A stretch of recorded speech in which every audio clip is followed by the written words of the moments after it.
Hello, and welcome to our final episode of Devil's Canyon, the great American novel.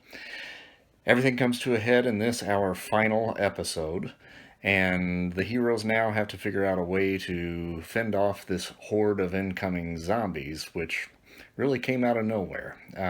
So I'm excited to see how things end up in this particular episode, and we are planning on maybe having a kind of wrap up episode once this one is complete, maybe in about a week or so. So please like and subscribe, and thanks for joining us. Here we are. Yeah, okay. All right, so we'll start this puppy off tonight by revisiting motivations and see if any of our motivations have changed at this point. Does anybody need to make any adjustments on their character sheet for their current motivation? I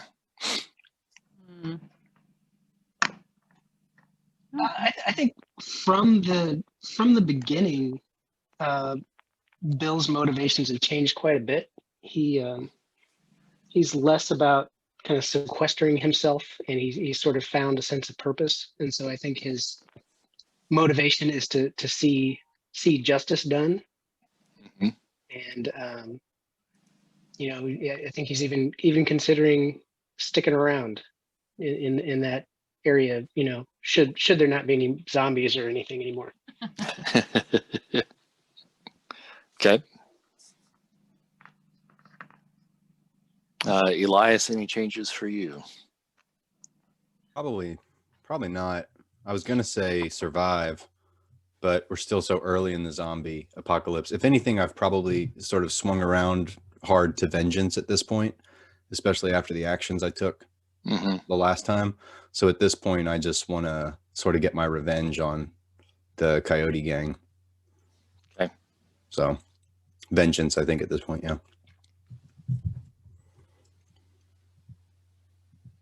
What about our resident psychic? Well, I've seen some things.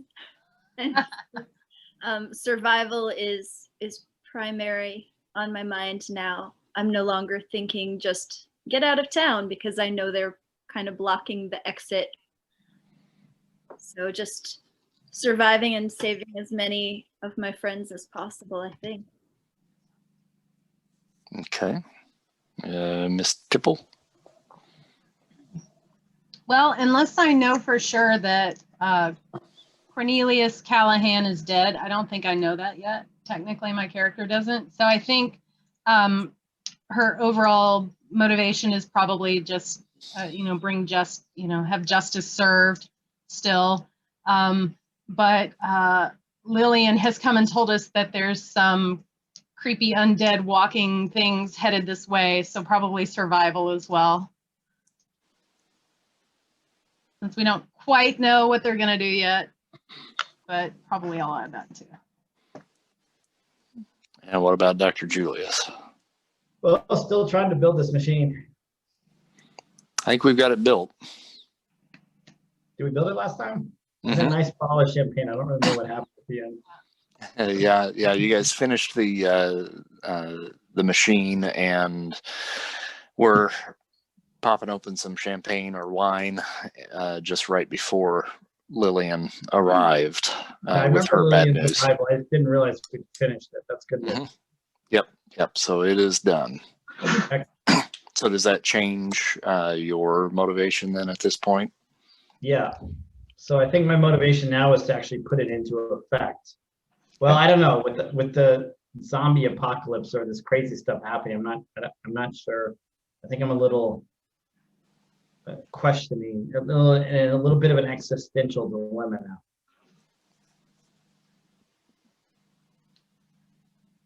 My motivation is to figure out the meaning of life. Yep. That's not very concrete. Maybe to try to still give it a go and see what happens, but also zombies approaching or something like that is not. Maybe to try to figure a way to stop that from happening by opening the machine. I don't know. Okay. Now, to Wow. activate the machine, it does have to charge up by the sun, correct? We need the solar energy to do that. Okay. So you finished this in the night, so it's early morning, I think around 2-3 o'clock, if I remember correctly. So it hasn't had time yet to actually get to a charge.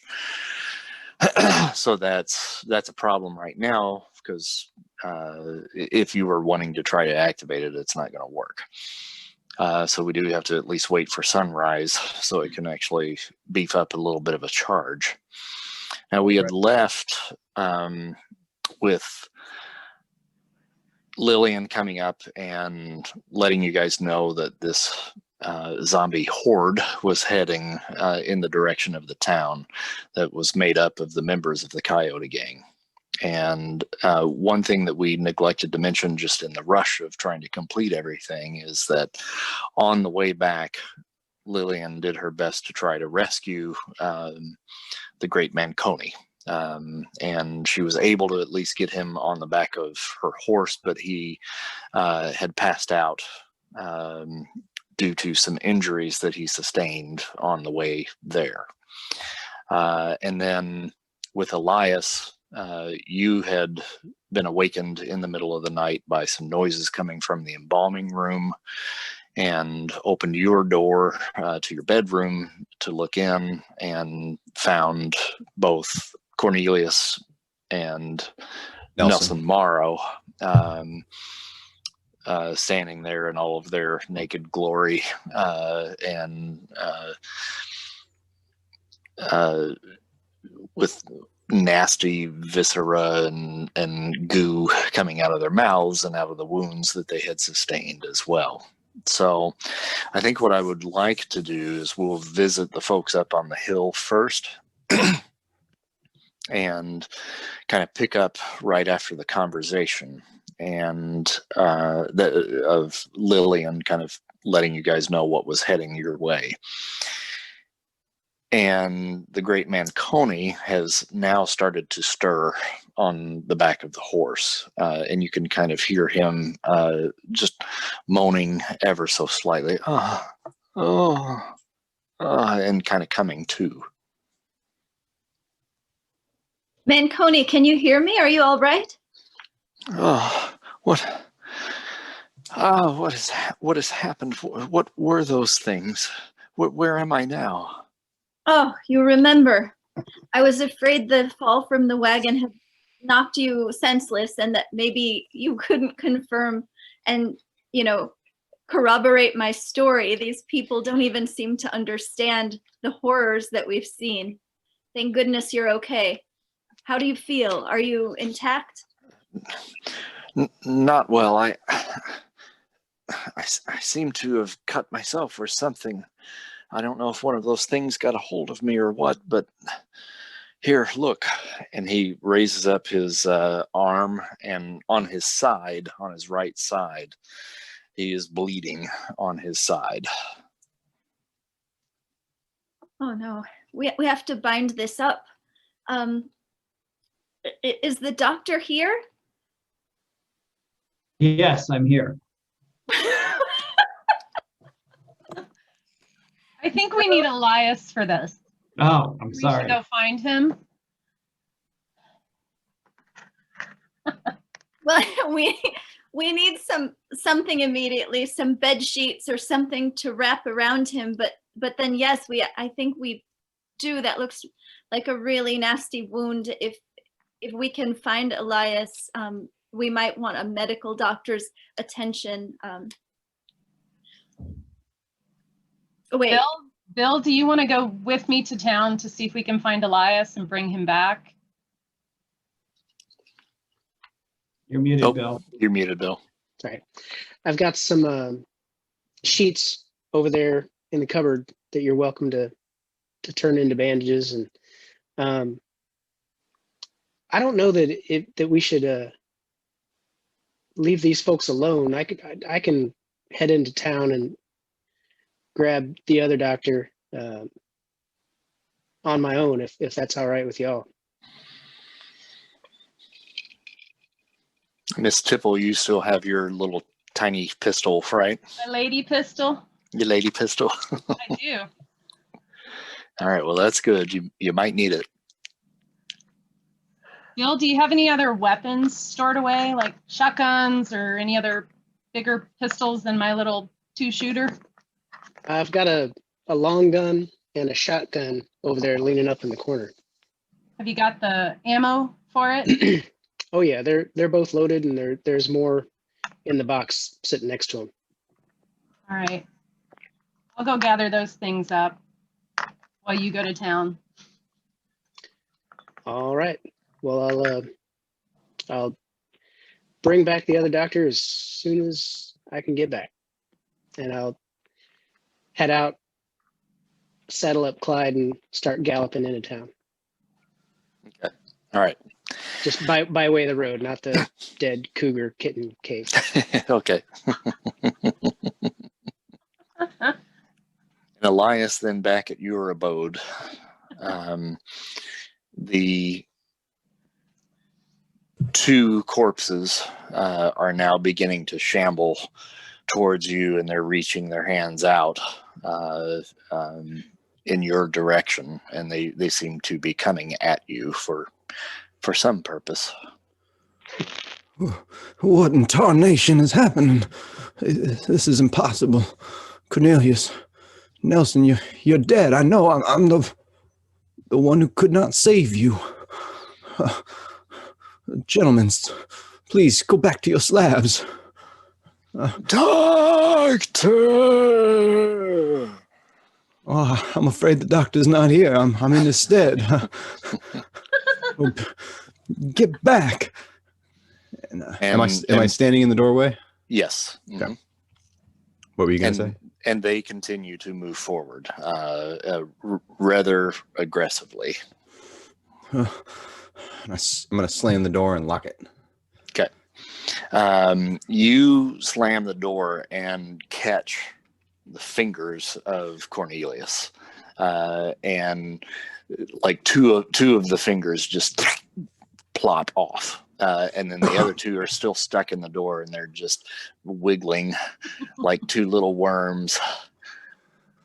This is unnatural. And you hear him moaning. I apologize, Cornelius, if it hurts. Perhaps there's medicine in the cabinet. Go get yourself some. Help yourself. You begin now to hear a thump. Gunk, gunk, gunk. And I mean, it's rattling that door to the point where you hear the hinges starting to kind of give a little bit. Oh, I need to get out of here. This is an unsafe and precarious situation. I'm gonna struggle into my pants real quick because I was sleeping. And I look over, and I've got the medical tome. It's about that big, sitting on the table next to me. Is there any other way out of this room?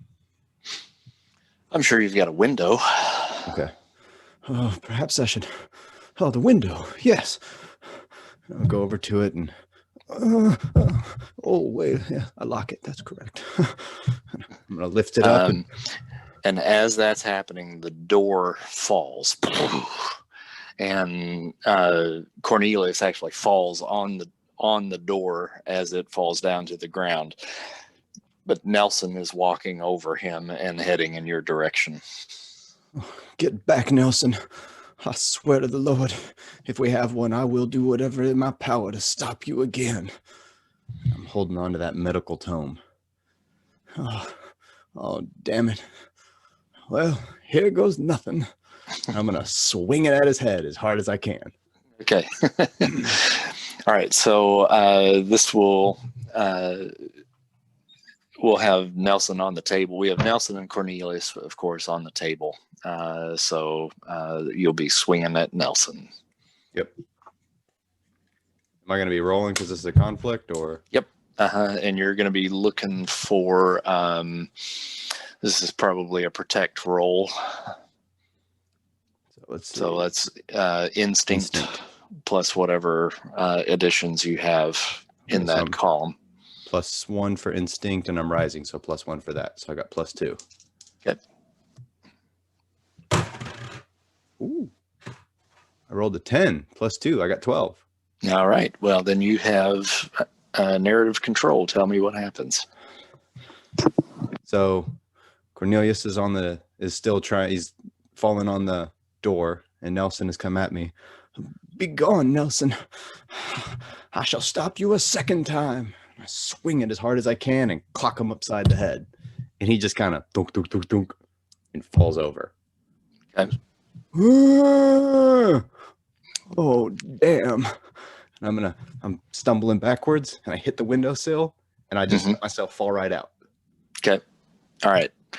At this time, Bill then is coming around the corner on his trusty steed, and you see Elias just fall out of his window.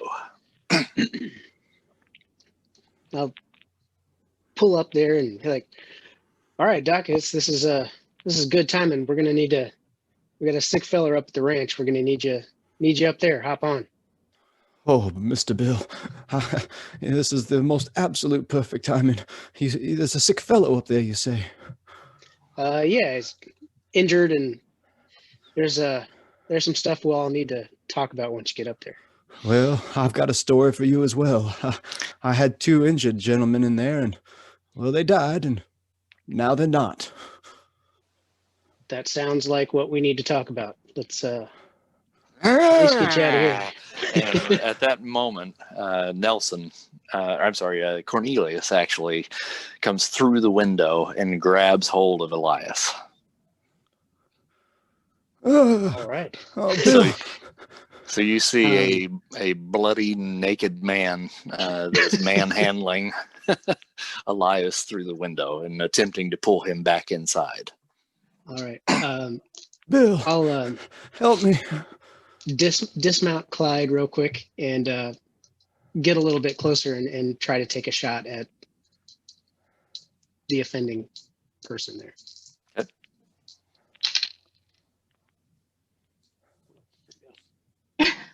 I also rolled a 10, 2 5s. Okay. Do you have any pluses on that as well? And that's instinct. Yes. Mm-hmm. I got a +1. Okay. Well, you're rising. That Yeah. Okay. Yeah. And you don't have any other numbers on there, correct?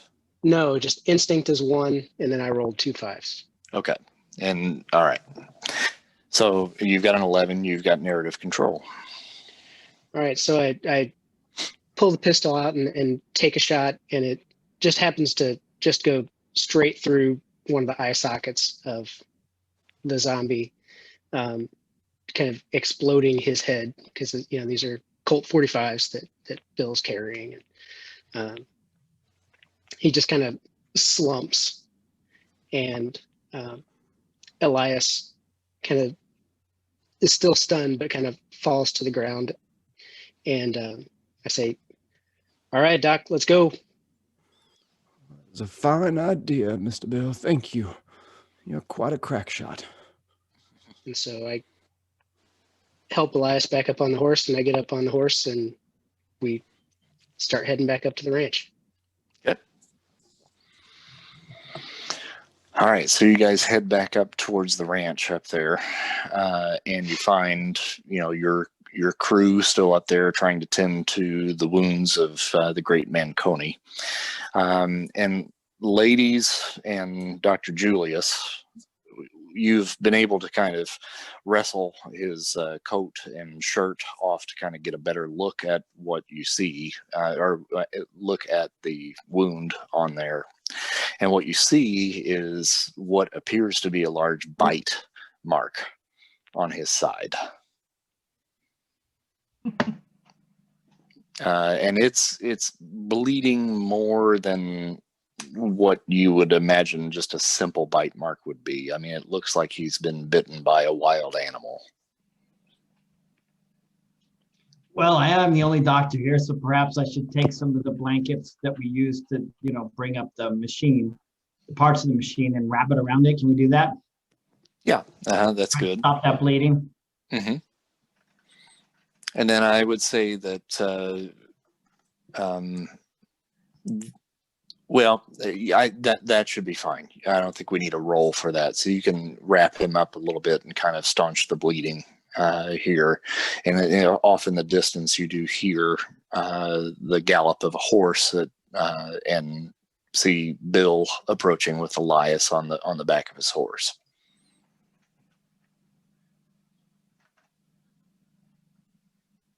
Gentlemen, good evening. How's it going for you tonight? Not so hot. Let me go ahead and just get off the horse and tie the horse up and just kind of head inside without saying much else. Oh, Doctor, you would not believe the horrors I've seen. Nelson and Cornelius, both of them died tonight, but they've reanimated. I cannot explain it. And then Cornelius, unanimated thanks to the helpful shot of Bill. He's died twice in one evening. How is this possible? Is that all of the animations that happened? Well, I was awoken by a thumping sound, and when I opened the door to my bedroom, both of the corpses were coming towards me. And so I locked the door, and they broke it down. I tried to escape out the window, and thankfully that's when Bill arrived, because Cornelius grabbed me, and, well, I thought I was a goner. I'd thumped him a good one with my medical tome, but he still had the strength to keep going. But Mr. Bill, well, he shot him right through the eye socket, and his head exploded. I don't think he'll be getting back up again. If he does, well... Just real quick, just a quick edit. It was Nelson that you clocked with the book, and it was Cornelius that was coming out after you. So in all the confusion, is dead. It might have been that I clocked Nelson and Cornelius is dead. It's hard for me to... I'm just in a way. I'm sorry. But Doc, you haven't partaken in any opiates tonight, have you? No, I gave them all to Nelson and Cornelius. Well, that's why I didn't expect them to wake up. Lillian, what do you make of it? Sounds exactly like what I experienced. The horror of living dead coming towards us. You've seen it too. I've seen it close up, and I've seen it in the crystal ball. I feel that Bill is in danger, but really all of us are in danger, and it seems like they're closing in. In the meantime,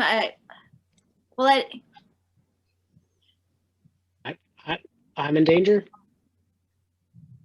Yeah, I think I felt I told you, but maybe I wasn't clear enough. I saw a vision in the crystal of you being torn apart by these unfortunate creatures. It wasn't good. I understand why you blocked it from your memory. It's horrific. Thank you for that. Got it. Well, is it possible that in our first seance we opened a rift of some kind? We always knew theoretically that it was possible, but could we have started this? Could we have caused this?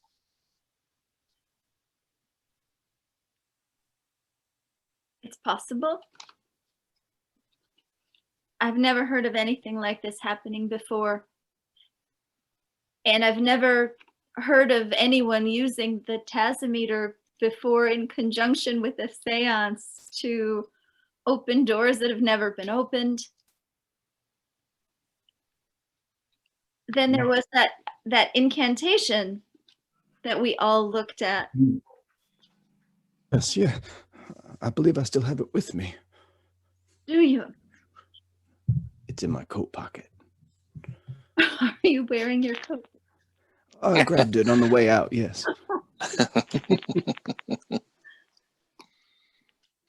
That's really... And while we're paused for a moment, Bill and Elias, you both get a plot point for your successes. Don't forget to add those on. I think I just spent it on my coat. I think you might have. Yeah, I did. And also, Elias, where does that put you on rising now? 4. Okay. Move my little dot. Yes, I have the incantation here if anybody would like to take a look at it again, although I'm starting to think that reading it aloud is not the best of options. Unless you think it could close a door, if perhaps we did open one. Should we read it backwards or? I think it may have much to do with intention. It's a gamble. It's a roll of the We'll die. have to activate the tasimeter first, won't we? While we read the incantation. I think the power of the tasimeter can only help us. Well, How many hours do you think it is before the sun comes up? It's about 3 a.m. at this point, so I would say probably 5:30. 2.5 hours left before the sun comes up. Was the zombie horde approaching us, or the risen approaching us in this direction? Do we have time? Lillian, what do you think? They were shambling this way. Yeah. We could, one of the things that I noticed, Manconi, correct me if I'm wrong, but when we created that flash of light, they did seem drawn to it. And yet, when one of them caught fire, he seemed in agony.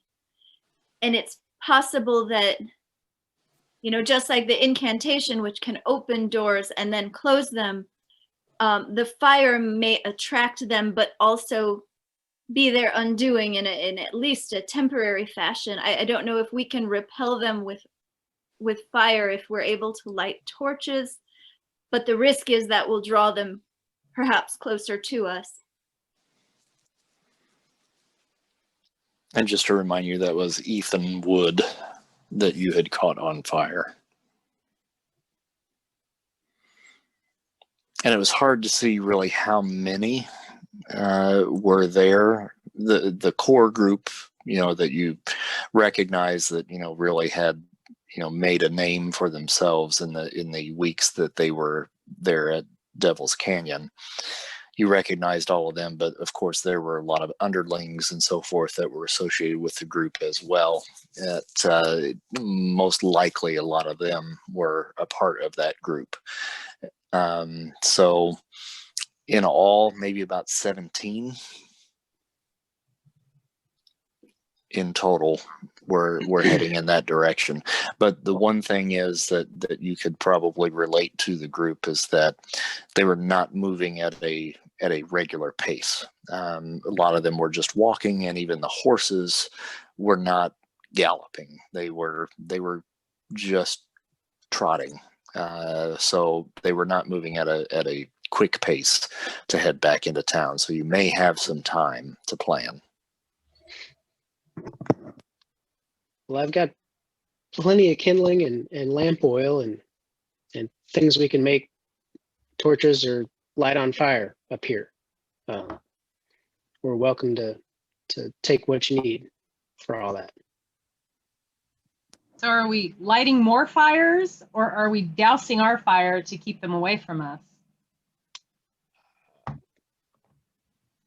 I would recommend that we douse the fires until sunrise, and then perhaps we would have the upper hand. We would be able to see them as they approach, and then relight the fires to attack.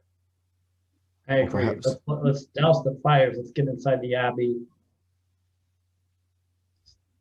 Kind of Maybe keep a lamp lit so we can start a fire in a hurry if we need to. Yeah. Yes. So should we build some pyres and douse them with oil and build several maybe away from the or out in front of the tasimeters to keep them away from the tasimeter? We wouldn't want them to inadvertently damage the machine we spent all night building. Yes, I think that sounds like a good idea. We can get cozy in the abbey, wait until a couple hours till dawn. Okay, if we Load up the guns too. If we prepare 2 areas that we can surround with fire or protect from fire, the abbey where we're taking shelter and perhaps performing the seance, and the tasimeter, which needs to be manned at the time of the eclipse, then we maybe will be okay. Let's Like a do good it. plan. So who all is going to be prepping up the pyres? I'll work on that since I know where everything is. I will be tending to Mr. Manconi. Hmm. I'll help build the pyres as well. It's probably going to take a few people. I'm gonna oversee the Manconi operation until I know that Tim is okay, and then I'll continue helping the others with that. I don't know why I keep laughing every time I say his name. There are some who call me Tim. And then I'll help with fires. Okay. So Elias, you go over to Manconi to kind of check and see how he's doing, and he is sweating profusely. And if you put your hand on his forehead, he is burning up. Oh dear. A fever. This has set in too quickly. I'm afraid this doesn't look good. Was I able to grab my medical book as I fell out the window? Oh, yeah. Oh, excellent. Yes, I Yep. wouldn't leave home without it. Flip through here and see what we have. A fever. Well, I suppose we could try to sweat it out of him, but I'm afraid at this temperature, it may just kill the man. Help me remove this blanket. Do we have additional bandages here? We have more. There's just more blankets and clothes to tear up. We need to cool this man off somehow. Do you have water up here? Do you have a barrel, perhaps? There's a spigot to the well out front Excellent. by the horse trough. Could somebody get me a bucket of water, please, and tear some of these sheets into some thinner strips? We need to wet this man down, keep him cool. Mr. Manconi, are you with us still? Can you hear me? Yes, I don't feel well. My stomach, I feel vomitous. We have a second bucket, perhaps. One for the water, one for an unfortunate event. I only got one bucket. All right, well, we'll make it work. Can I have it, please? Thank you. Mr. Manconi, you go ahead and expel your bowels into the bucket. It will be all right. We shall rinse it for you. All right, well, he takes care of the business. It's not pleasant, but such is medicine. Yes. All right. Please sit with him if you would, Miss Lillian. I'm going to get him some fresh water and rinse the bucket. All right, so with attempting to heal the great Manconi, you're going to probably need to make a roll there, which, again, it looks like it's going to be instinct once again. Okay. Well, that's a +2. Oh, shit. I rolled a 3. So with my +2, I have a 5. Okay. Well, you certainly do your best to try to tend to his wound, and based off of your learnings from the book, you patch it up, you gather some herbs and so forth, and treat the wound with those and wrap him up and so forth. And he eventually goes to sleep. And he's breathing kind of difficultly. So right now it's mostly just a waiting game to see kind of what is going to happen to him. You really don't have the necessary materials up here to really treat an infection, which is what you believe this to be. But this, as you said, set in very quickly. So this seems to be really at odds to everything you know about human physiology and medicine. And you really don't know how to treat it with the materials that you have. But the best you can do at this point is just make him comfortable until you can get what you need. I'm afraid there's nothing else I can do for him. Any additional materials I would need would be in town, and, well, unfortunately, Nelson, I believe, may still be in my home, and I'm not ready to tangle with the undead again. The only thing we can do now is take care of him as best we can and hope for the best. And then I'm for the sorry. rest of you, you start building the pyres out front and are able to get the tasimeter kind of protected by those. And all in all, it takes about an hour or so to get all of that done. So we're in the 4 o'clock hour now before sunrise. Is there anything else that you all want to do until sun comes up?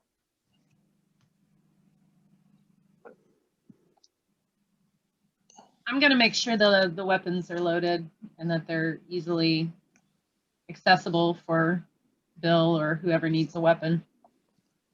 Okay. Maybe we should all go into the church and watch out the window and see if anything's coming until morning. Sounds like a plan. Dr. Julius, anything that you want to do? Just file adjustments to the tasimeter to make sure it's correct. Your adjustments are correct. Make sure it's all working. Okay. For tomorrow's eclipse. Well, the next hour passes by without any incident, and you can see on the horizon, a little after 5 o'clock, the sun beginning to kind of peek through, and it is the dawning of a new day.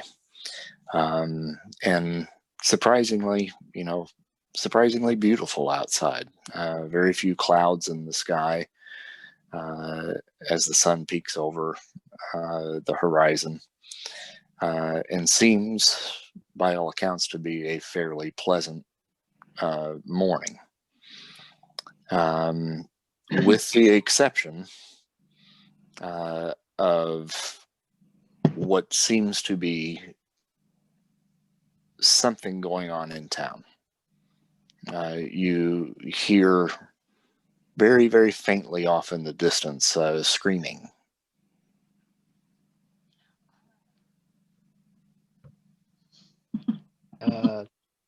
Elias, you think your other fellow might have gotten out?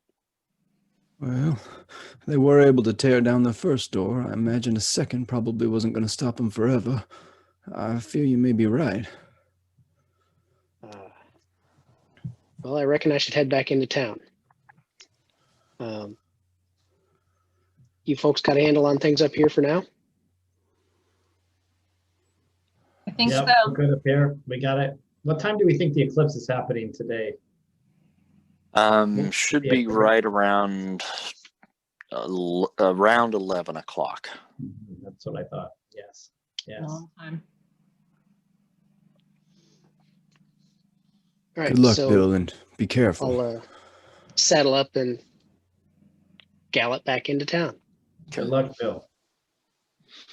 Once you reach the town, you can hear the screams once again. It's early morning, obviously, so most of the town is really kind of still asleep. But the screams are starting to alert people to some sort of danger. And you see some folks kind of peering out their windows and kind of trying to figure out what's going on. And the screams that you hear are coming from the brothel.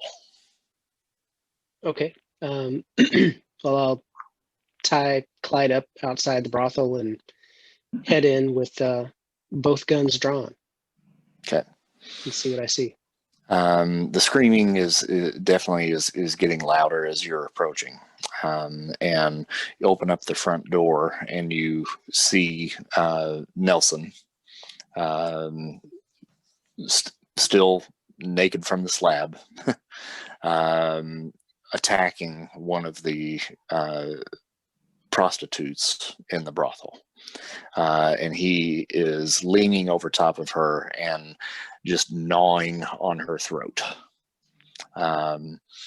And unfortunately, apparently he's already had a fresh snack over the last couple of hours, because there are 3 other prostitutes that are attacking some of the other women there at the brothel as well.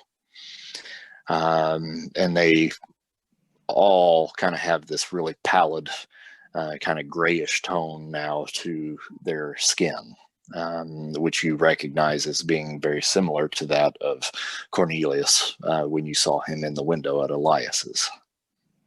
Okay. Well, I'll immediately go to shoot Nelson, because that's the most egregious thing in front of me so far.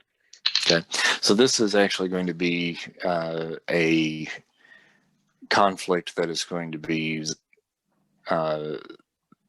zombies at the brothel. So we're going to deal with the whole scene here with this one. So have you made your roll already?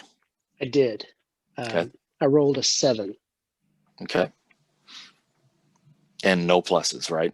No pluses, just my instinct is 1, but there are no additions or subtractions. Okay. All right. Well, so the 1 is definitely is a +1 technically. Gotcha.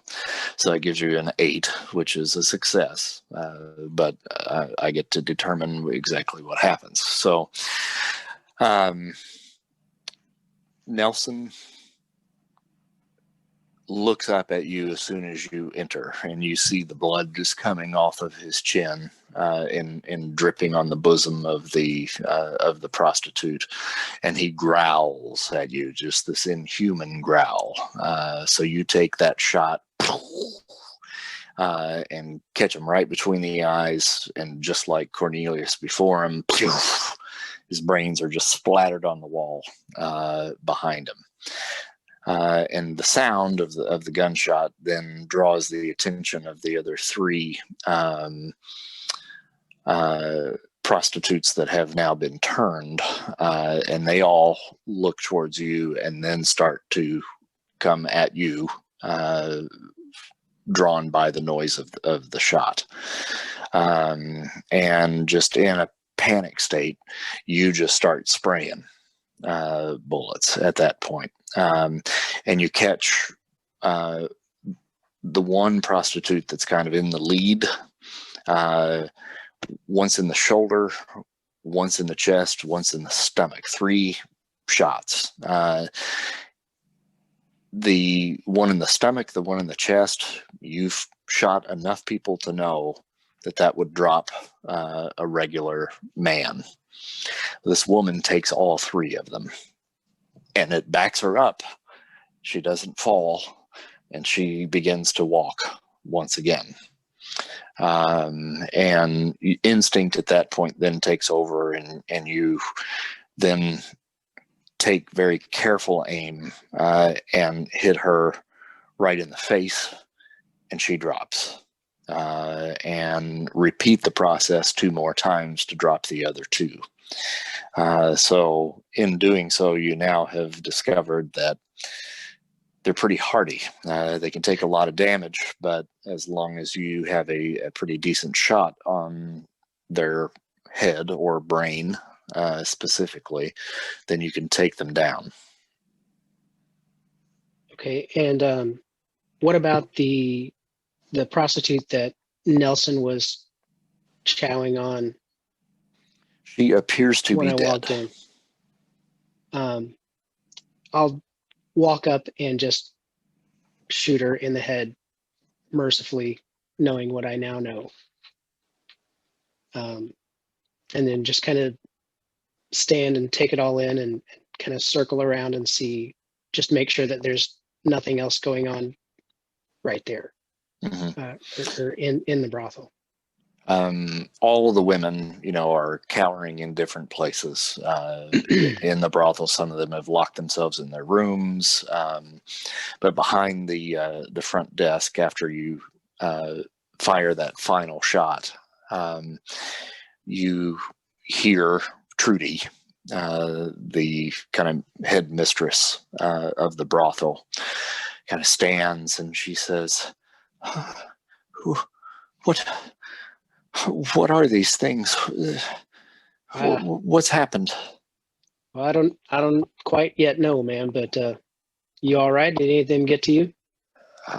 No, I seem to be okay. And who are you? Well, that's not important right now, but why don't you go check on the rest of the ladies and make sure that they're all unharmed from all this. I'll stay right here until you come back down. Are there more of these things out there? Not right now. Not right now. No, if I'm still checking, but I'll take care of them if I can. Well, should I tell them to lock their doors and stay inside? I guess. Tell them to stay inside, lock their doors, and we'll come and let them know when the coast is clear. Well, whoever you are, sir, thank you. I owe you my life and the lives of all of my girls here, at least the ones that were still alive. One, for now, don't touch the bodies or anything. We'll have to deal with that later. All right. Well, God be with you. All right. We'll be back. And so I'll just kind of make my way out and just kind of get back on Clyde and just kind of trot around town, see if there's any other disturbance that I can find. And if not, I start to head back up to the ranch. As you go back outside, you see this guy right here, which is the mayor of the town. We haven't dealt with him just yet. That's Mayor Wendell Keegan, and he is with Pastor Finney, the gentleman that held the funeral for the judge at the beginning of our little adventure. And they're coming running down the street, and Wendell says, "What's all this hubbub? What's all the screaming?" Gentlemen, there's something unnatural going on. We got I don't know if it's a sickness like mad dog disease or what, but people are coming back from the dead and they are attacking folks. So the inside of inside of Miss Trudy's place is a mess, and so the rest of the ladies that aren't hurt or dead are upstairs waiting on somebody to check on them. Well, and who are you, sir? I've been staying up at the Ghost Ranch. My name's Bill McLean, but right now I think the trouble's taken care of. But I've got some things to check on up at the ranch. If you both could stay here and keep watch on the town, that'd be great. Do you guys have sidearms? You have weapons? I do carry a pistol. I don't have it with me right now. Well, but I'll go and fetch it. I suggest you pack it. And should you see people acting unnaturally, growling, yelling, attacking people, if you plan to shoot him, you should shoot him in the head. Well, all right. Take my word for it. While you've been talking to Wendell, Nathaniel has kind of taken a peek inside the brothel, and he has seen the carnage in there, and he says, "Oh, my dear Lord." That's what I'm talking about there, Pastor. So do some praying, do what you need to do. There are ladies upstairs. I really need to head back up to the ranch, but we'll come back and check as soon as we get things taken care of up there. Well, Godspeed to you, sir. And with that, I kind of kick the horse and start galloping back up to the ranch. Okay. All right. So you're able to get back up there, and everything still at this point is quiet. I assume, Lillian, you're probably keeping an eye on the horizon there from whence you came, just seeing if anything is coming. And at this point, you don't see anything arriving. And I make my way over to Elias and like, Doc, you notice anything strange about those two fellas last night, or anything strange about Mr. Macaroni over here? Mr. Marconi? The two fellas, you mean the gentlemen that were at my establishment when you found me? Yes, sir. Well, yeah, I noticed one strange thing. They had been dead, and then they were not. Bill, is this, do you mean outside of the obvious, or? Anything that might be outside of the usual death symptoms. Well, I mean, they were moving. Were they injured in any particular way? Were they have any marks on them? Were they? You mean prior to I death? don't know. No, they both died the same way. They both overdosed on opium. Now, they had been shot prior to that, but what I noticed in town was it seems that somebody that has this disease or affliction or whatever you want to call it can kind of spread it to other people by biting them or by injuring them somehow. But it's so bizarre. Because Nelson had gotten into the brothel, had gotten out of your office and gotten into the brothel, and a few of the prostitutes had also had the same condition and were likewise attacking other people. Well, that's terrifying. That is horrible news. Were you able to stop them? They got stopped, yes, sir. Oh, that's excellent. Well, perhaps I should head to town to see if I can help them at all. I think it's probably best if you stay here, Doc. There's not much left for you to do down there just yet. Oh, I suppose you stopped them the same way you stopped Cornelius. That's right. Oh yes, no, I can't patch that up. What I'm saying, Doc, is I'm worried about Mr. Macaroni here. What do those injuries look like? It looked like a bite mark. I understand what you're saying. I reckon we should keep a closer eye on him, just in case. Oh, yes, that's a wonderful idea. And Bill, if you don't mind, let's keep this between the two of us. I don't think we need to worry the rest of the group about this right now. All right. Well, I'll check on him now. Yeah, well, keep your distance and make sure you got a sidearm on you. Oh dear. Do you have a spare, perhaps? You can take this one. Well, thank you. And something I also noticed was if you do need to shoot one of them, yes. Shooting him in the gut or whatever ain't gonna do it. You got to shoot him in the head. Okay, thank you. Thank you. I'm a terrible shot, but I shall do my best. Well, if you get close enough, you'll be all right. Thank you. We said the same thing about the bobcats. Let's not revisit that today. I shall go check Mr. Marconi. Yeah.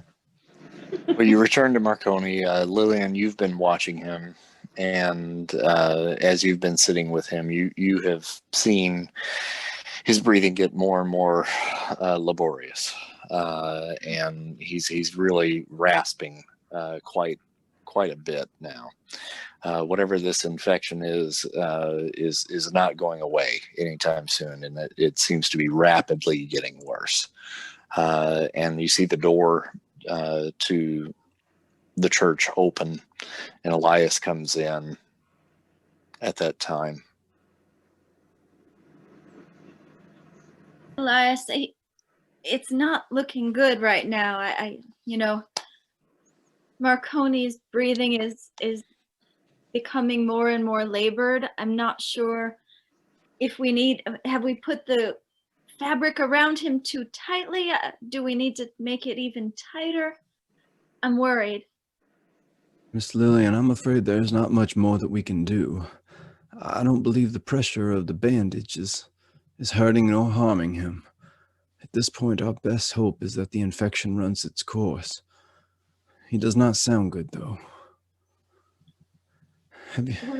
a child. I saw someone cut in an accident on a farm, and they he was losing a lot of blood, and they ended up cauterizing, if that's the word, with some fire. And I don't know if his wound is that kind of a wound, but if we have to close it up, I can help hold his hand or hold his shoulders down while that happens. But I don't want to disturb him. If there's any way he can rest and get some sleep and recover a bit. But his breath sounds horrible right now.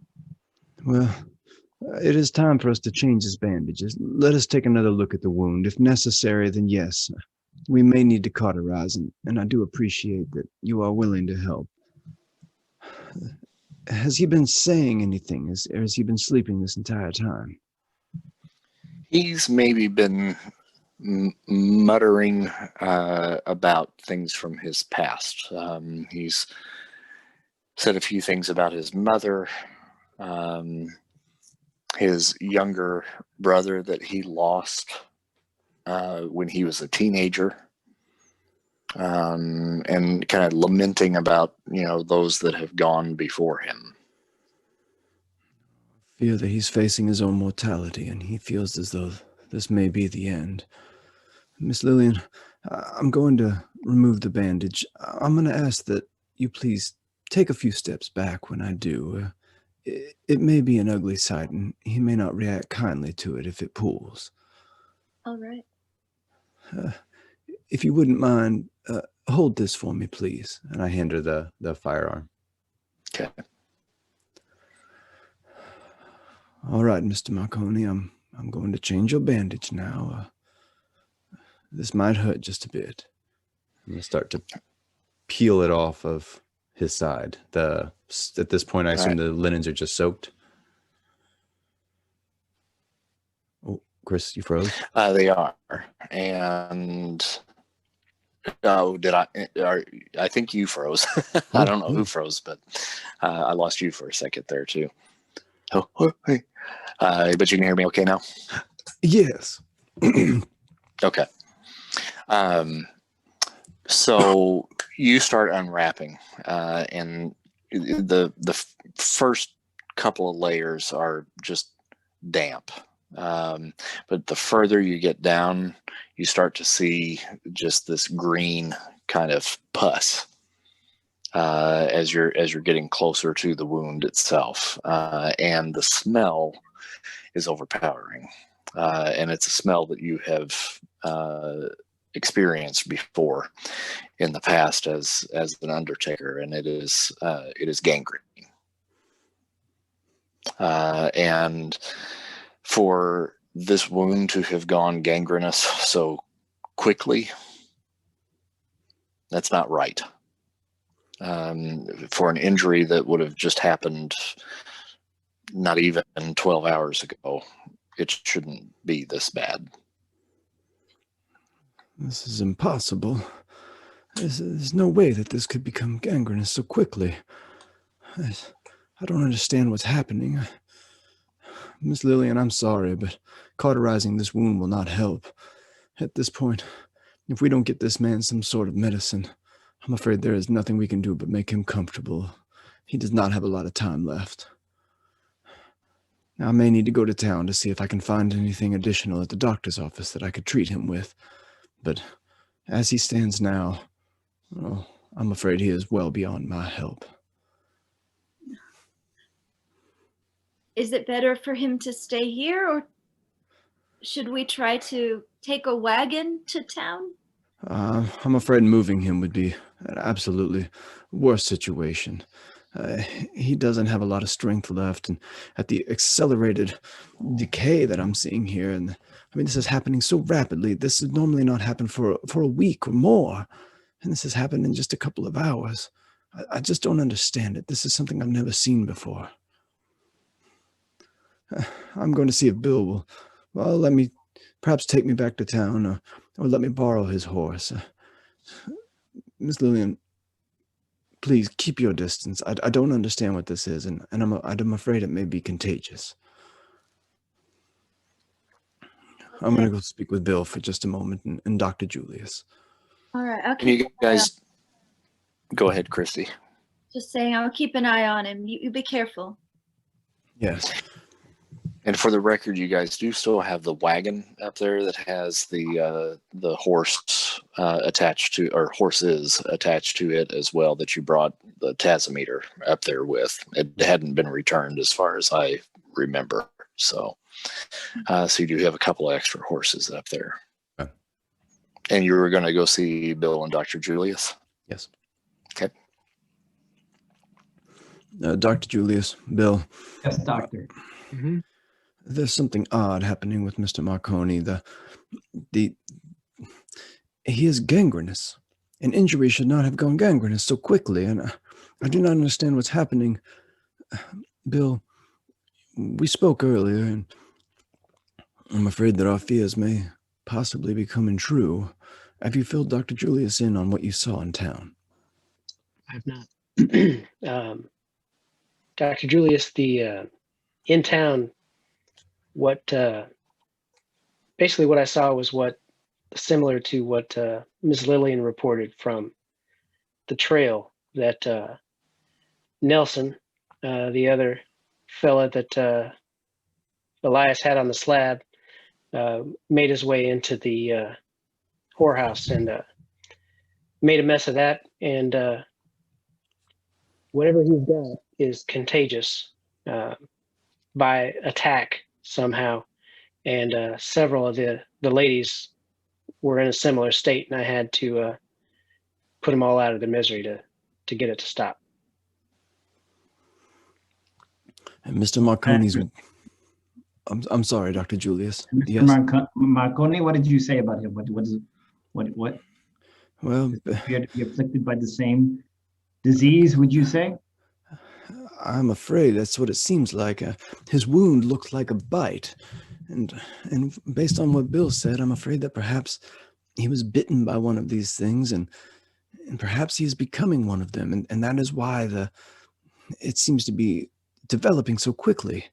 He is not doing well. He is doing worse than he should, even under the absolute worst of circumstances. I don't know how much time we have.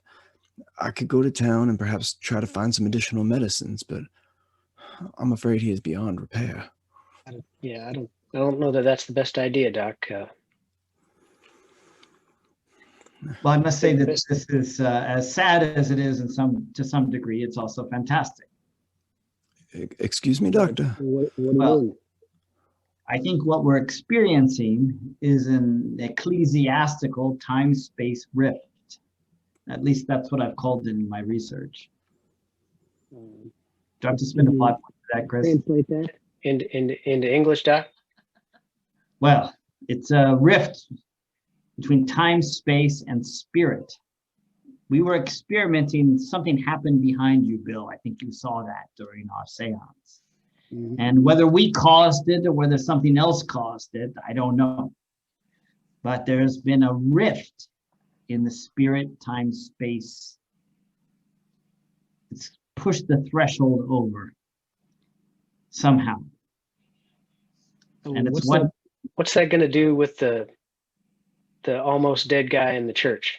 Well, the practical applications of this, I don't know. It doesn't really matter. But what does it matter is that we are in a moment that is groundbreaking, that will change everything for the future.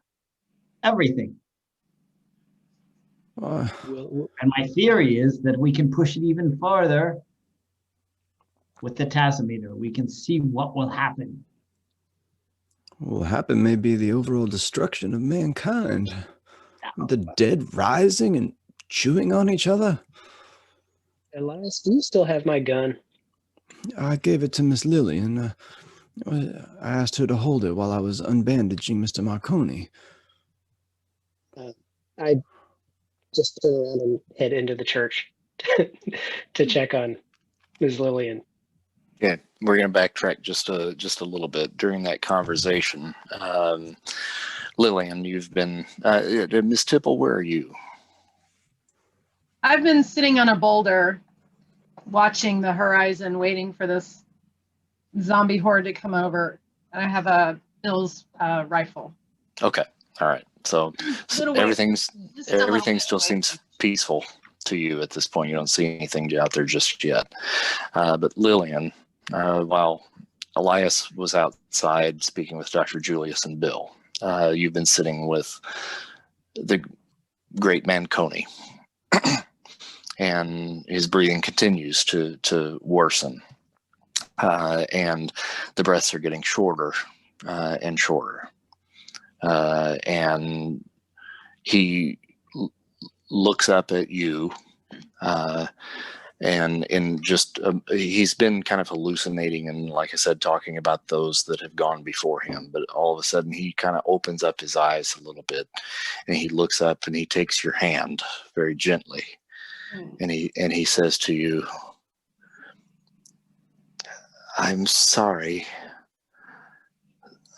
that our journey must come to an end. I think we had a wonderful future together. And I want you to know,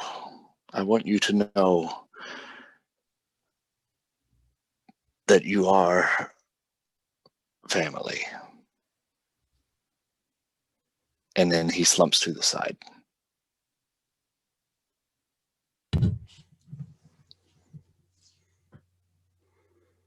Well, I try to shake him.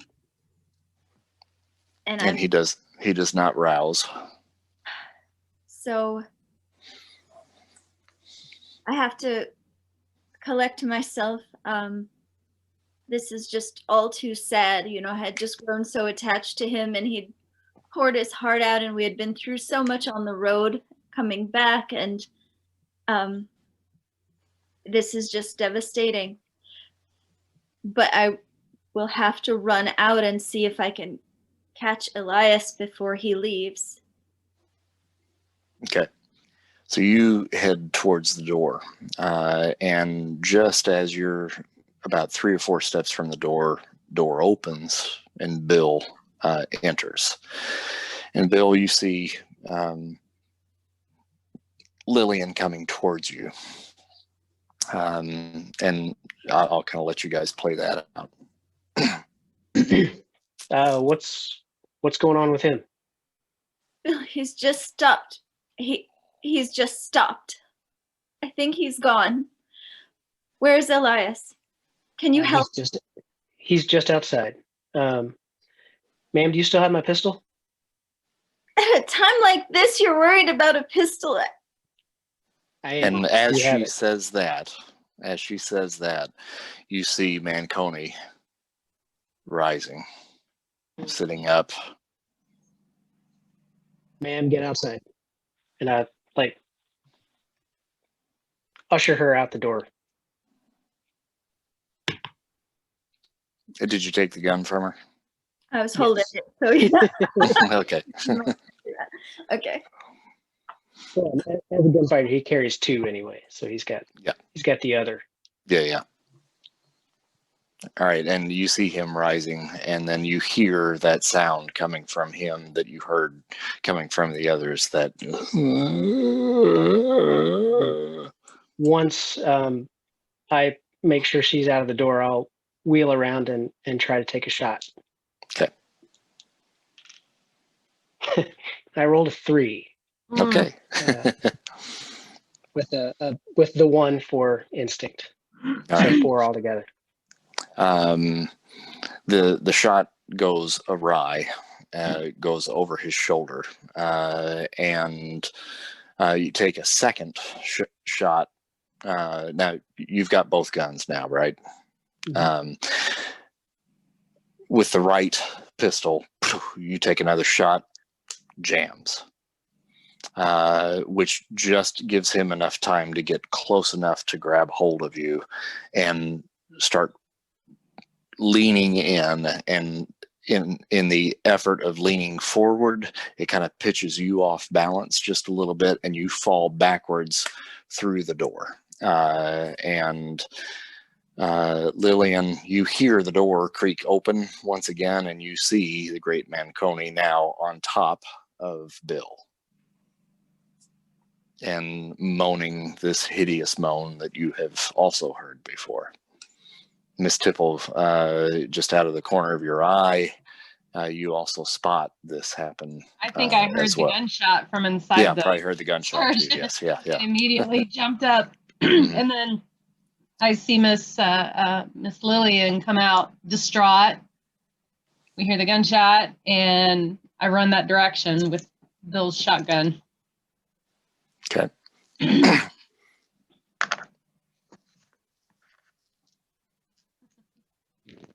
So what are our reactions then at this point?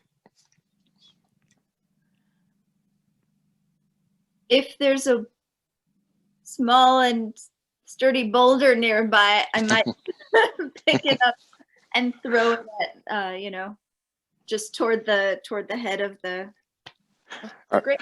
Are we talking small boulder or large rock? Enormous pebble, like a softball size. Okay, so Christy, since you're closer, I'll have you make the roll to protect Bill. So it's an instinct roll.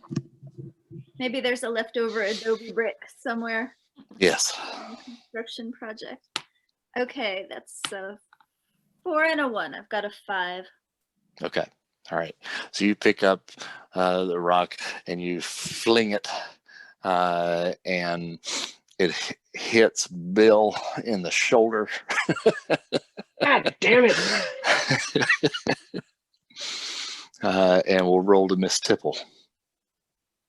Okay, well, I'm not going to accidentally shoot Bill. So I am going to run up and flip the rifle over and try to whack Mr. Manicotti in the head, knocking him off of Bill if I can.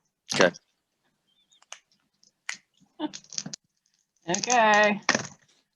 7, and that's what, instinct? Yep. I have 1 + 1, so Okay. that's 8, 9. 9. All right. So you're able to crack him with the butt of the gun on the side of the head, which stuns him slightly and causes him to kind of turn and topple over to the side, landing on his back. So he's free of Bill at this time. I'll do my best to roll away in the other direction.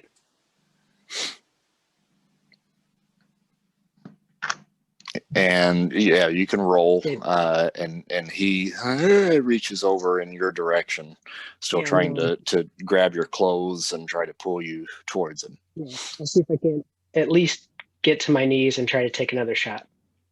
Okay. I rolled a 9, and then I've got the 1 instinct, so a 10. Okay, so you've got narrative.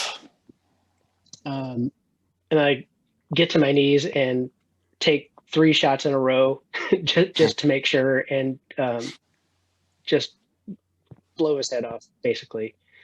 And I'm still pretty worked up and kind of breathing heavily and really kind of feeling that, you know, that feeling you get when a zombie is just on you.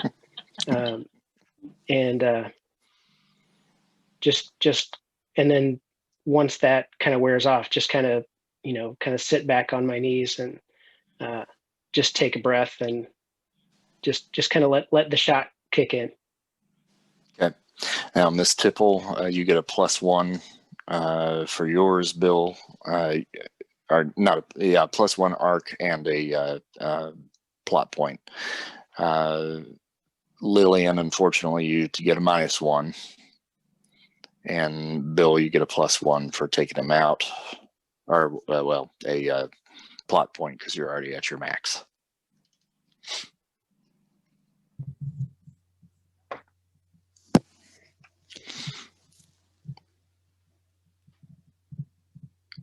Lillian, what do you do after you see Tim's head explode? Oh, probably weep.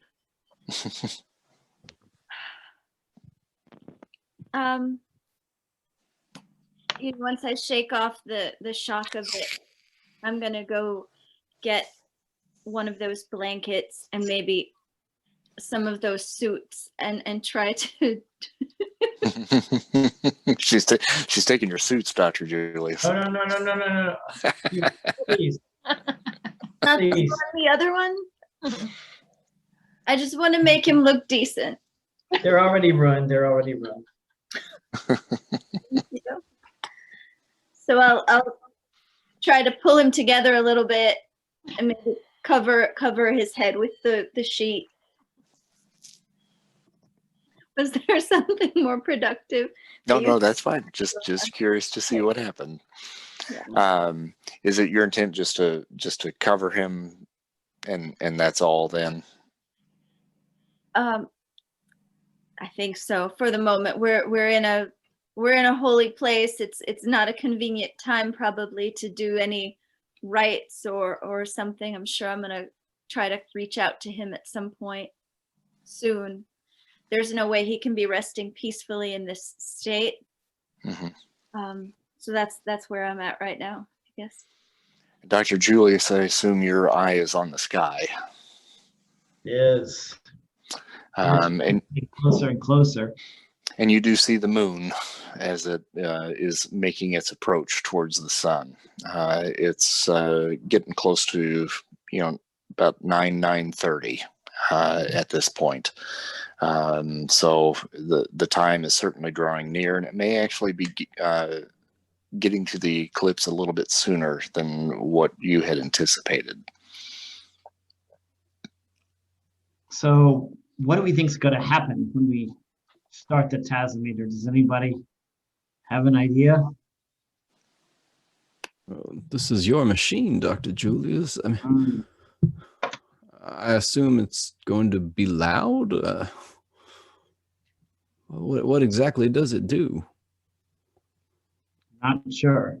I'm not sure. This is going to be the most intense energy that's ever passed through a tasimeter before. That's the reason for it. But what will happen will be completely unpredictable. The question is, Lillian, do we need to prepare something spiritually for it as well? Or is the light of the sun enough?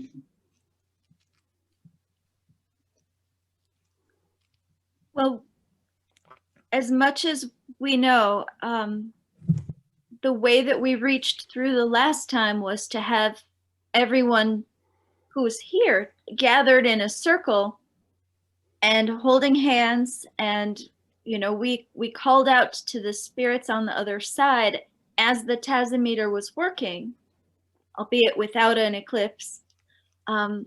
But now we also have the power of the incantation, and I don't know if Elias had a chance to tell you about the interpretation of that. It's still very speculative. Yeah, I think that has been discussed, correct? Believe so, yes. I would say we just go for it. Let's start the tasimeter up, pull down the energy of the sun, gather in a circle around it, and read the incantation. What could go wrong?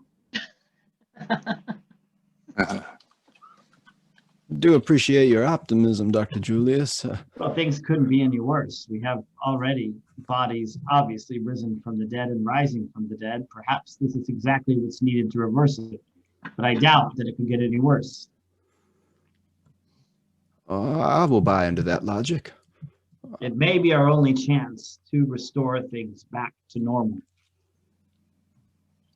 Well, then, you shall have my help. So let me just make a few final adjustments.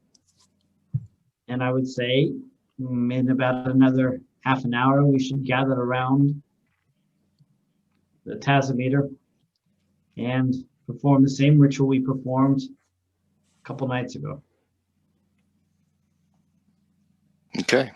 You go about making your adjustments. And Miss Tipple, do you kind of take your perch once again, kind of keeping an eye out? Yes. All right. And it does take him about a half an hour to do the adjustments that he needs to make. And about 25 minutes or so into the process, you see very, very far off on the horizon little specks that begin to appear on the path leading up to Devil's Canyon. Something is coming.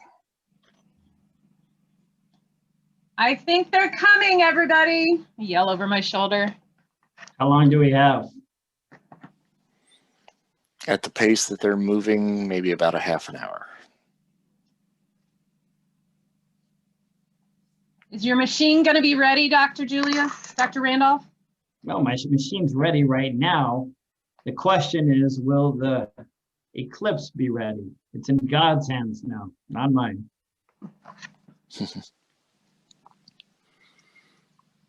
I put the last little instrument on the tasimeter right here, the last reflective piece at the top that will hold the sun's power in. And the moon is inching its way ever closer to the sun. And Miss Tipple, you see the horde also inching its way closer. So time passes, and just as the moon is just beginning to touch the sun, you now can really make out the figures and can see the individuals, that are a part of that horde. And there are about 16 individuals, a few of them on horseback, maybe about 3 or 4 on horseback. And they're all kind of just shambling forward. So the eclipse is at hand at this point. And off in the distance, you have a group of zombies that are heading your way. I think it's time we light the pyres. Yes? Yeah. So I go around and I start lighting a few pyres. Okay. And then what? Oh, and then I guess since I'm the only one lighting the pyres, after I light all the pyres, I go back to my boulder and I just get take aim and just wait until they get a little closer. Yeah, and I make sure that everything I have is loaded up and, just close at hand, and just kind of wait for them to get close enough to start shooting. Okay. And then the other 3. I'm awaiting Dr. Julius' instruction on how to use the tasimeter and what my role will be. As I await, I'm tending to the body of Mr. Marconi.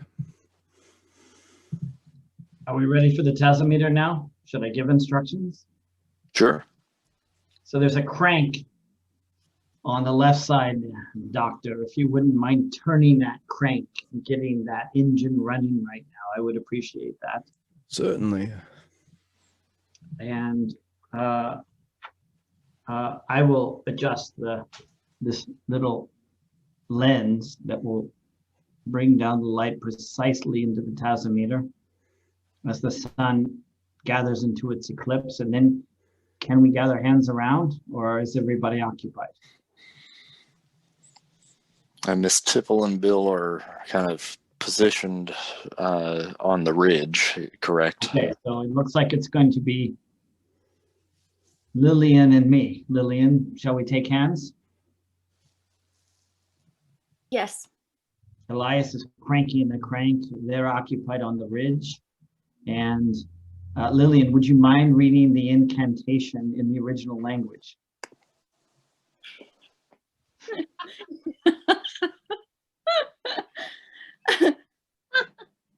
I will read it in the original language, but I hope you know that you may hear it in English.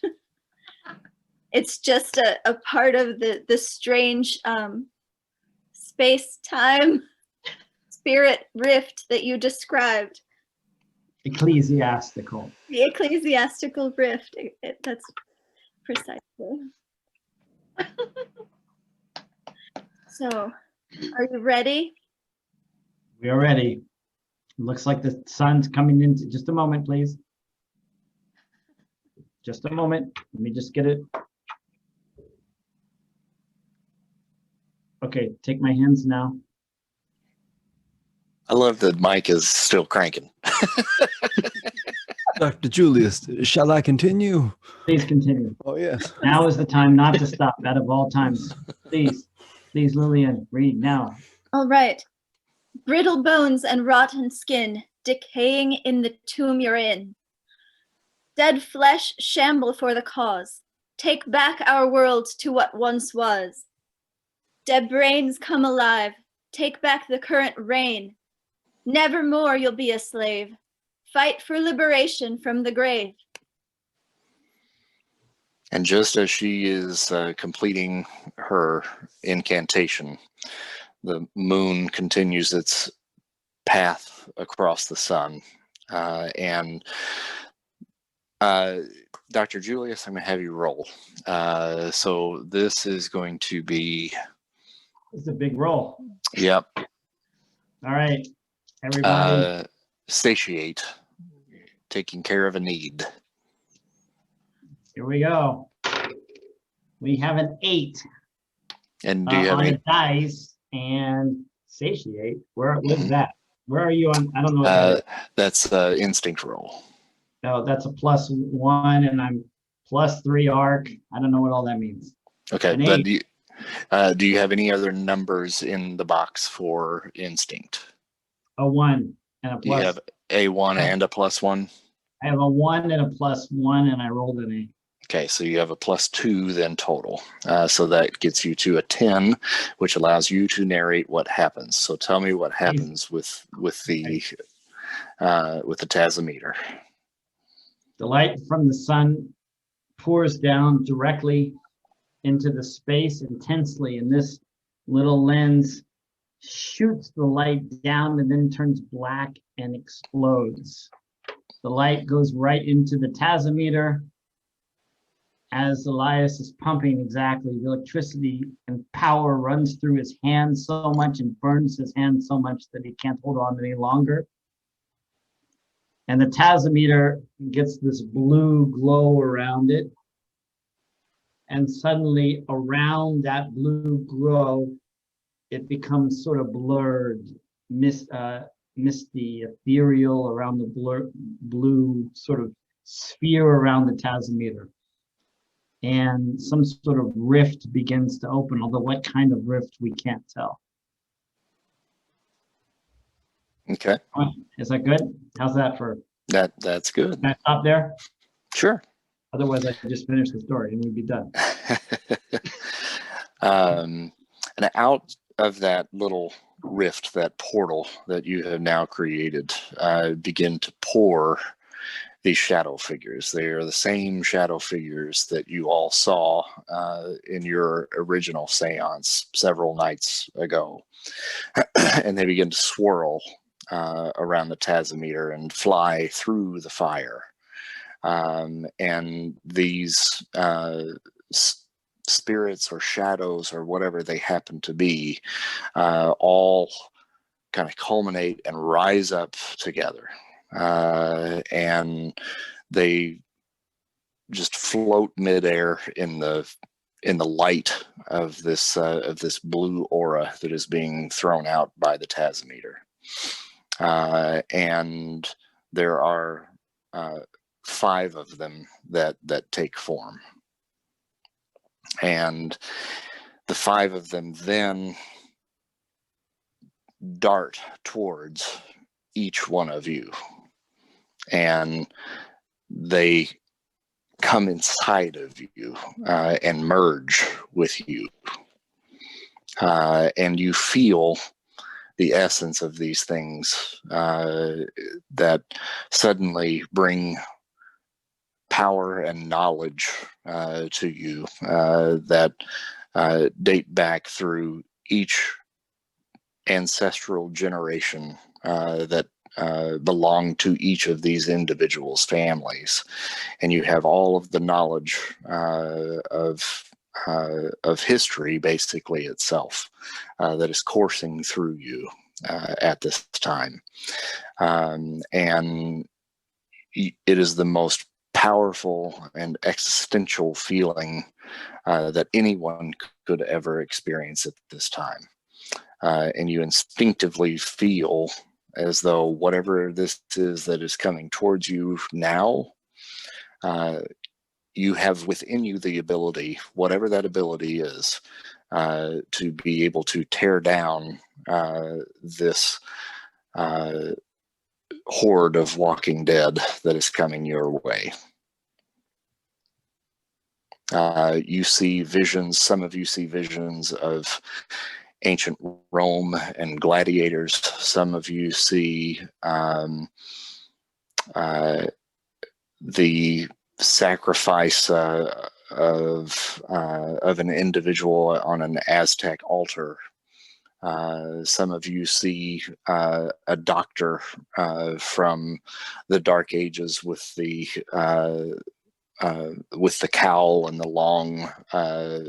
long beaked doctor's mask, and so on and so forth. So however this affects you, you can use all of this to confront this horde that is coming your way at this time. And as this is going on, we now see the zombie horde that is now coming up the hill and is being drawn specifically towards this blue light and these bright fires that you have lit. And now you must overcome the fear and the oppression that is plaguing the town of Devil's Canyon. Sounds good. And however outlandish and perhaps ridiculous it may seem, it is now in your hands to describe to me exactly what it is that you do to destroy this incoming horde. And you will have to roll to do so. And this is a protect roll once again. So it is another instinct roll. But each of you will make the roll and then describe to me, actually describe to me what it is that you're wanting to do, then make the roll. We'll see what happens. This is the very end. Are we at the end? I think we're nearing the end, yes. Like a thing. There you go. I grab one of the, I grab an end of one of the logs or sticks or pieces of wood that's in the pyres to kind of make a torch out of, and with a 6-shooter in one hand and that in the other, I kind of just start walking toward the horde as they come and trying to, taking shots as I get close enough, or trying to touch the fire to them to get them to catch fire. Really just kind of not quite recklessly, but in sort of a driven sort of, if it was a movie, it'd be slow motion. Sure. Kind of way. Yeah. Okay. Don't make the roll yet. Okay, I will not. I won't count that. We'll move on to each individual, and then we'll make the rolls after that. So Miss Tipple. So I think what I saw whenever the spirit entered my body, I saw that I was a high priestess in Viking times, I think I saw. And I'm standing near an altar, and there's storms raging above, and I just call out these names: Odin, Thor, Loki, Freya, Heimdall. I have to learn these names. Forseti, come down. I command thee to call them to get rid of the horde. Okay. Dr. Julius. As soon as Miss Stipple says the word Thor, I suddenly see the tasimeter in a new way and see that if I reverse the energy, I can send a lightning bolt attack across the fields. by taking the energy that's combined in the tasimeter, which is the energy of the skies and the sun, and sending it outward in a lightning attack with just a Okay. flip of a switch. Okay. Lillian.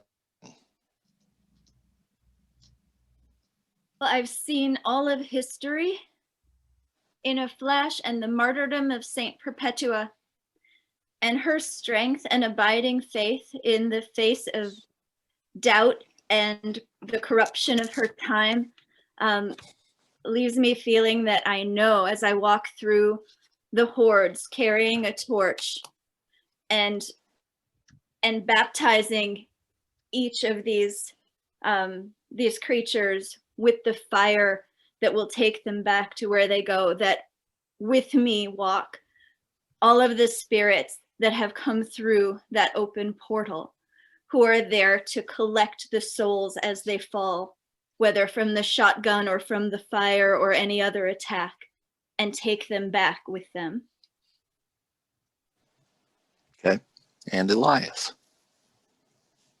I suddenly have all of the world's knowledge of medicine, and while I have spent my years abiding by death, I now have the ability to bring life or take it. And so I'm able to, using the spirits, call forward the plagues and all of the diseases of the millennia and launch it down upon the horde. Rats and other types of awful creatures that bring all kinds of terrible things to mankind. To just sort of conjure them out of the rift and fire them down upon the undead. Okay. Make those Can rolls. I have one moment, yeah. please? Yeah, Okay, yeah, one moment. I'll be right back. Oh no. I'm so Get a afraid of prop. what he's going Is to he do. getting a prop? I think so. Or a costume. Does he have a plague mask? He probably has a plague mask. He probably does. So we're rolling for, is this instinct? Yes, Again? instinct.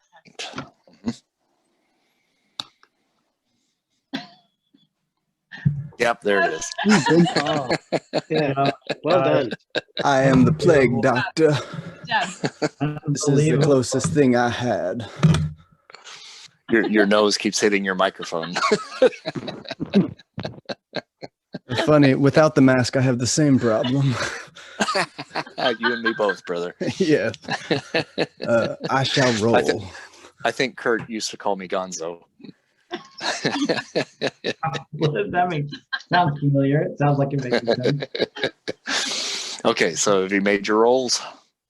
I'm getting ready to. Are we all doing it at the same time? Let's all do it at the same time. Yeah, do it at the same time. Count us down, Chris. Do it. All right. Oh wait, Mike ran away again. And now. No whammies, no whammies. Ready? 1, 2, 3. I liked my first roll better.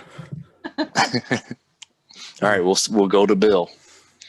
I got a 7 plus 1. Okay. Miss Tipple. I got a 7 plus 2. Okay. Dr. Julius. That's 7 plus 2. Wow. No. Lillian. I got a 6 and a 5. Okay, so you got an 11. 11. And Elias. Rolled a 6 with a +2, I believe. Okay. So, All an right. 8. So it sounds like everybody succeeded. Now, a lot of you would have fallen into the area where I would describe what happens, but since this is kind of our big grand finale, I'm gonna let you all have narrative control and tell me exactly what happens. So Well, we'll as go back I- to Bill since you were the first Yeah. one. As I'm kind of walking toward, the first one that I get close to, I just sort of touch with the torch, and they kind of catch fire and push them back, and I catch another one with a shot. And as I do this, I kind of hear all these rumbles and crackles of energy behind me, and I just kind of turn around to see, plagues of rats and lightning start coming towards me, and I'll hand it off to whomever's next. And that would be Miss Tipple. I think in addition to the lightning that is coming out and the rats, I think maybe 20 or so Viking-clad dudes with their full armor, big broadswords, come running out of the portal towards the horde, ready for battle. And I think they're just swinging right and left and chopping zombie bits and pieces go flying, I think. Maybe. Dr. Julius. Right at this moment, I flip the switch and lightning does indeed course out of the tasimeter, but not in the way that I expected. It jumps from person to person to person and comes through me, and then starts jumping from person to person to person, and does manage to shoot out into the zombie hordes. But there are casualties that are involved as well. Okay. Lillian. Well, I'm experiencing on the field the close crackle of zombie creatures as I'm touching them with the flame. They're lighting on fire, but I feel untouched and untouchable. So I just keep moving through them. And as the lightning ripples across the plain, I also look up and notice the cumulonimbus cloud above, just one sheet of,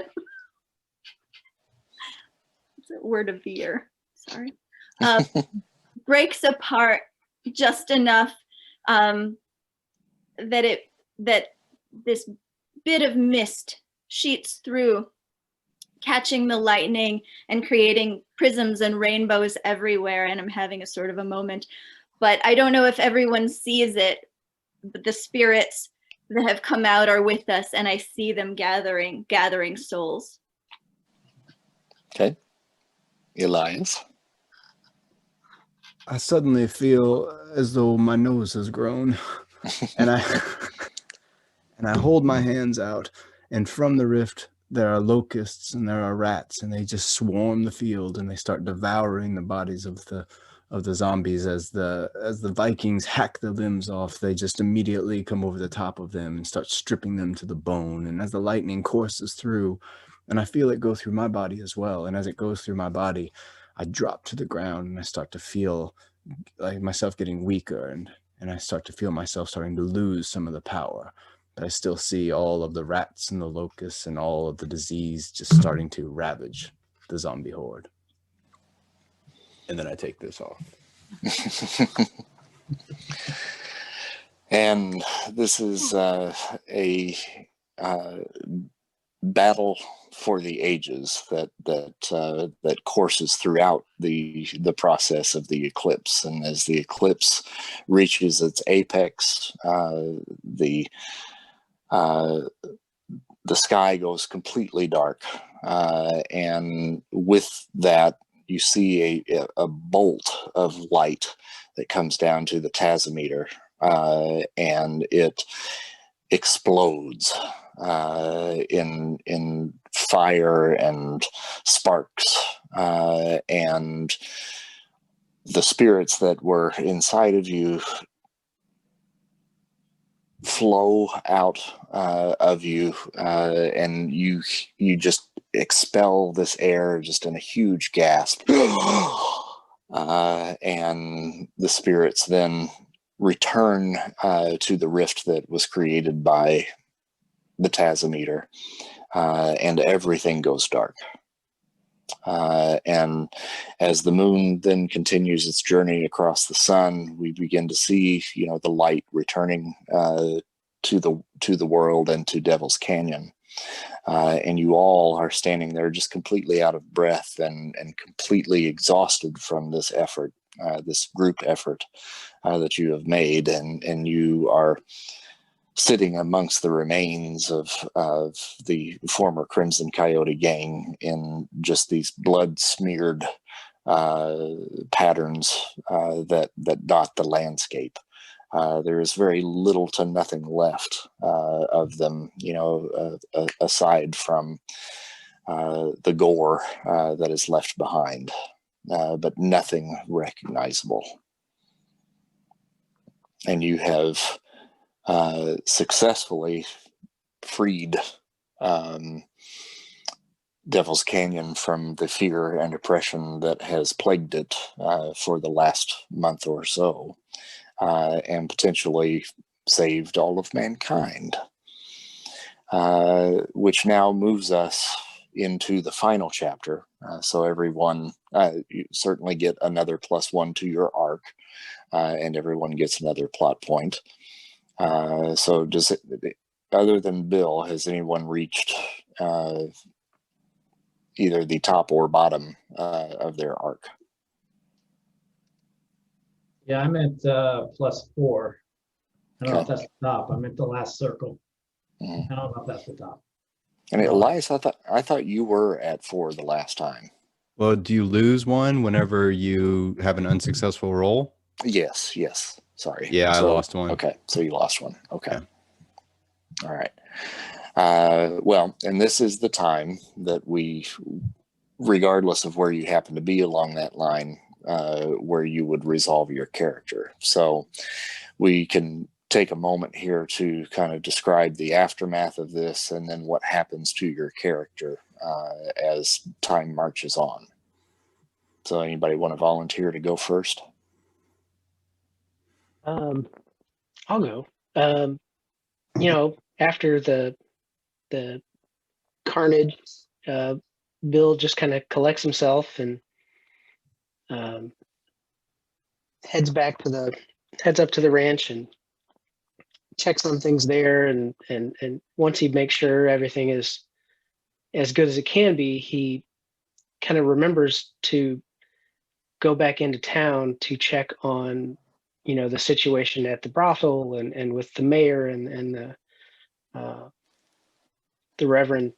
And he goes into town and to check on them, and the gore of the whorehouse is still there, and he checks in with the mayor and asks the mayor if the sheriff position might be open in town. And mayor says that it is, and Bill expresses interest in becoming the sheriff of Devil's Canyon.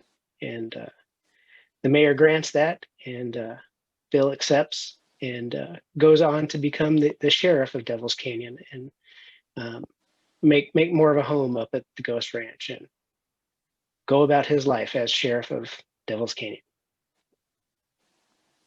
Excellent. Miss Tipple.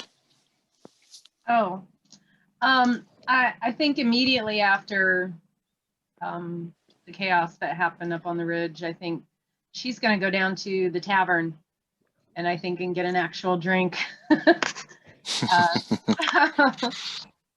And not pour it into the plant that's not dead pour by it into the little crack in the floor or wherever she was pouring it into.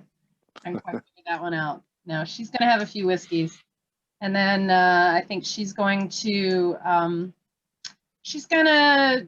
head over to catch the next train.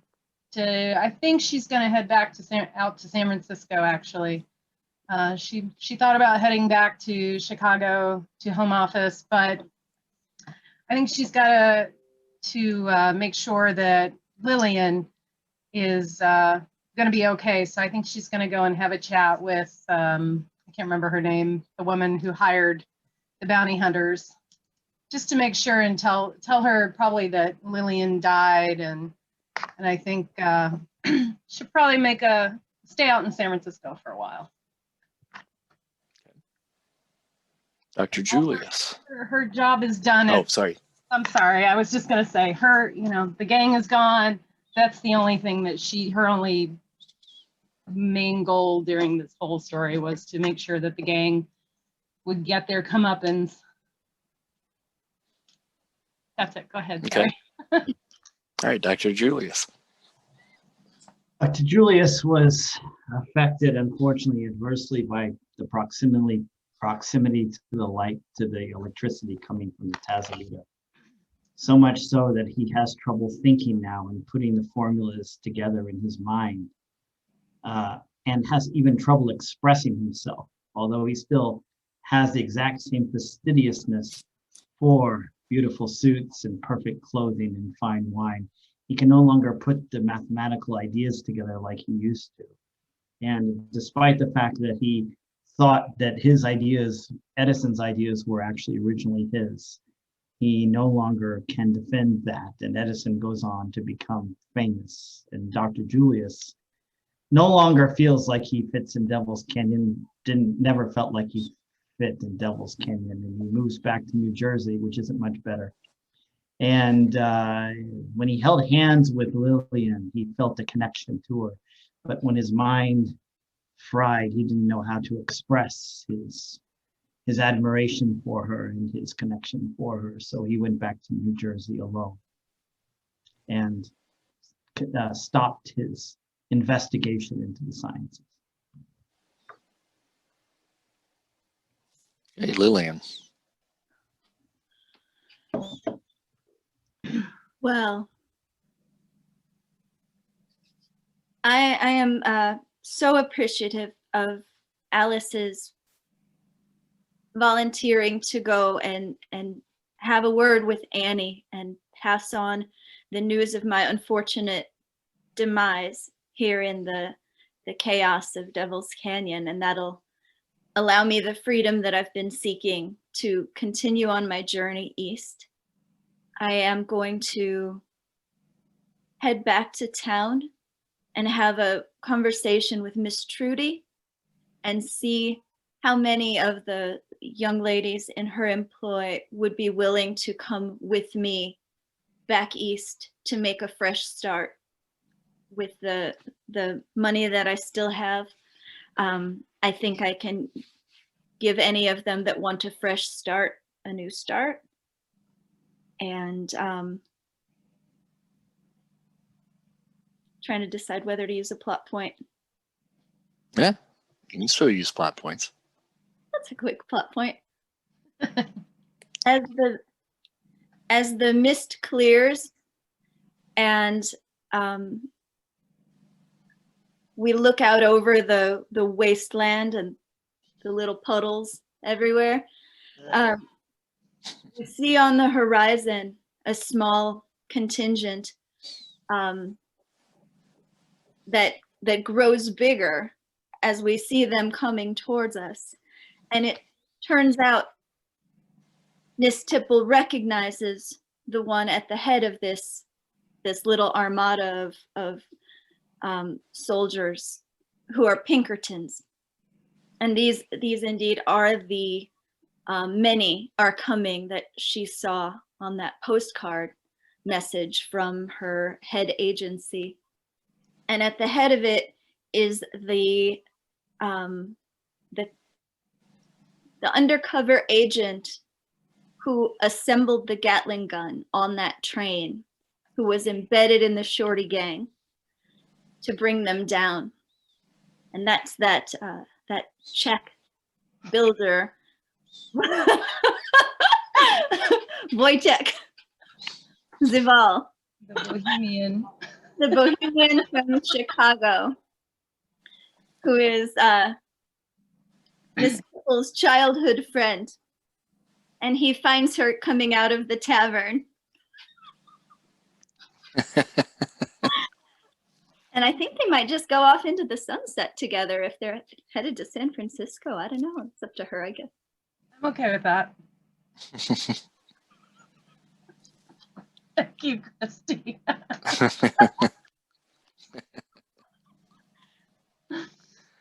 And Elias. Elias returns to the town, and by the good graces of God and a remaining plot point, he finds Ava safe, locked away still and healing, and he nurses her back to health. And through, whether it's compassion or pity or perhaps a higher power, she takes a shining to Elias. And while he may be 35 years her senior, they decide to get her out of the brothel, and she joins him as the new doctor of the town. And they wed. It's a small ceremony. And they end up having a child who they name Doctor,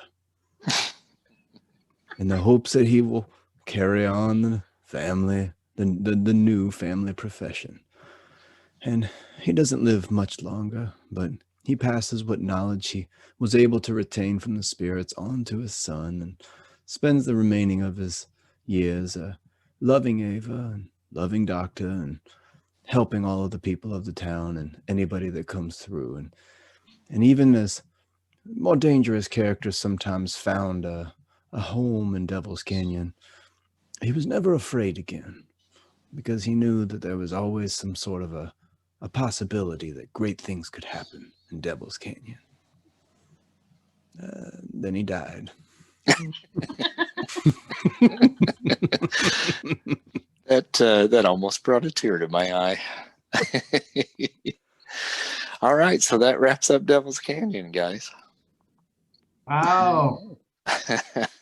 Well done. Turn. Yeah, it certainly did. Yeah, definitely didn't end anywhere near where I thought it was going to, but that's awesome. I mean, I think we created a really interesting story through all of that. And again, I go back to, I think that's just the magic of this particular game. I mean, I love, that you guys have so much creative control over it, because you took a lot of journeys in different directions that I never saw coming, and it kept me on top of my game to have to adapt, to really what you guys were doing. There was no linear storyline. There was always jutting off here, jutting off there. What I really liked about, and I think Christy and Dan, I think both you two kind of were discussing about maybe trying to do a little wrap up in discussing,